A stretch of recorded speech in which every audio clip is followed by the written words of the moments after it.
doing today? Today's gonna be a little interesting. We're gonna have a really cool conversation, a questionnaire that was submitted through our website by a student from Oxford Academy. Basically sent out a list of questions to us, said, hey, is there any way we can get some of these questions answered? And I looked at the questions and I was like, what better way to get these questions answered than by getting a little bit of help and talking to one of our local beekeepers who we supply from. So that's what we're doing today. All right, here we are with my man right here, Carrie in the house. We're gonna ask him some of these questions. Really the focus of all these questions are based around what can a person do to help stop the bee population decline. So we'll see what's up, we'll see what he has to say. What am I protecting them from? It's a really big question. Right. There's a lot of ways. Physical protection, we make sure we're the only beekeeper at pretty much all of the farms we go to, just so that our bees aren't mixed in with other farmers' bees, so nobody is accidentally or not accidentally loading them up on a truck and physically taking them. That's become real prevalent the last few years.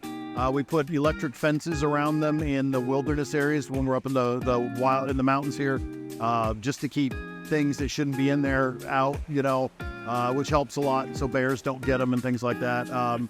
Protection from, you can't do much about the sun. On most farms, there's no shade, so that gets a little tough sometimes. You try to find as shady of a spot that you can, but a lot of farms don't have any sun protection. From, viruses, from mites. There's mites, so you have to go and treat the hives. Sometimes you treat them preventatively. Sometimes you do it as like a prophylactic. You treat them just so that nothing will show up later. Right. But there's a bunch of what.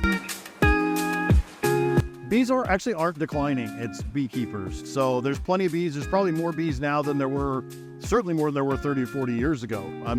Definitely more. But the beekeepers haven't caught up to that. There's still no young people doing it, at least in California. I'm usually the youngest anywhere I go, which is terrifying. There should definitely be younger people doing it. And they're not given that option. No school tells them, hey, this is an option. Do something outside. They tell you to sit inside, be a doctor, be a lawyer, do something with a computer. But somebody's got to make food. And they don't push any young people that direction. So that's a bigger issue. You can't. That would require changing cities' rules. Most cities do not allow bees. They're zoned for, residential, they're zoned for commercial, but they're not zoned for agriculture. And so unless you can change zoning rules, get people more aware that having bees isn't going to kill their small children or anything, that these people think, you can't keep them locally. We live in the middle of giant city areas, and we're forced to keep going farther and farther away to find unincorporated county areas or places that are zoned for horses, an example, in order to actually be able to drop a beehive on the ground. So unless somebody changes zoning to allow for that, you can't do it.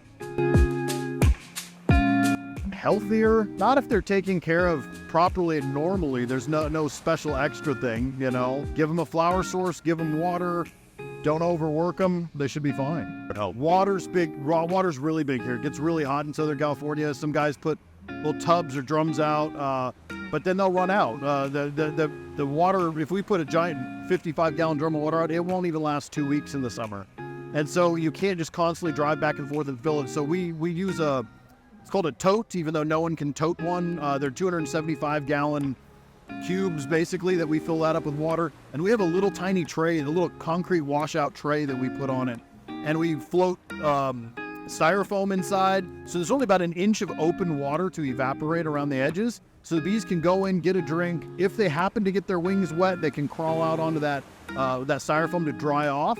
And so they don't end up drowning and dying off like they would in in your swimming pool or a big sort of water. And that evaporation, there's a little valve inside, like a toilet valve. So it only lets a certain amount of water out at a time, so that we're just not letting water go to waste. And then we have to put a grill over the top now, which is new. Birds come and drink it, and deer will come and drink it. Everything that drinks wants a drink of that free water, if you can do it. And it's sad, but we have to keep other things from drinking it so that the bees can actually get to it. The city we're in right now, Fullerton, is probably the only city I know of, so don't quote me on that, but probably the only city I know of that actually will allow bees. You go and you get I'm assuming it's a permit from them. You get some sort of documentation that says you can have them. And then if you want more than a certain amount, I think it's 10, same thing, could be wrong there, then you don't have to ask the city, you have to ask your neighbors. And if your neighbors agree, you can have it because it affects your neighbor. But that's just in Fullerton, and there just aren't very many beekeepers in this area because they've all been pushed away previously, and none of them have really come back because there's no flower sources here. Just because you can keep them here doesn't mean there's anything for them to eat, anything for them to do. So as a hobby, you can certainly do it, but there's not going to be any commercial businesses here local. She put me in her phone as the honey dude. Don't remember the last time I was the honey dude. I would say voting for things that would help them is probably the only thing the average person can do, but nobody's putting forth measures to vote on. So it's kind of double-edged. You need to get somebody to pay attention to it and get some committed documents and things going to have anything to vote on in the first place. So average person, that's going to be it. The not so average person, take a beekeeping class. Cal Poly teaches them. You can go in a safe environment and go learn about bees, learn about what they need and don't need, and actually get a little. If you like science, they've definitely got some science too that they can teach you about them. There's a lot of jobs in bees that aren't big and heavy manual labor jobs, and a lot of people don't realize it's not all the same thing. Some beekeepers have a couple of hives in their yard and only sell queen bees, and you can have a thriving business in just your backyard in your city with a couple of boxes just selling queens. Other people create hives to sell. Other people only do pollination and never do honey. So other people only do honey and don't do any pollination. So somebody's got to make the wood for them, and somebody's got to paint boxes for them, and somebody's got to drive the bees around on trucks and drop them off places. I mean, there's a lot of jobs involved. And in this country, it's probably the only agricultural product that we don't make enough of. So most of the honey, all of the honey in the stores is all foreign. It's all from some other country, some other place. So that's your dollars leaving and just constantly leaving the country instead of staying here locally. So just get involved. It's not as bad as it was 10 years ago, that's for sure. There was in 2013, the federal government started actually putting charges on people for what they were doing, but the charges that they were getting for it wasn't for tampering with the honey, it was for avoiding import taxes, is what they actually filed on them. And there was one local Southern California company that was caught avoiding $188 million worth of import fees.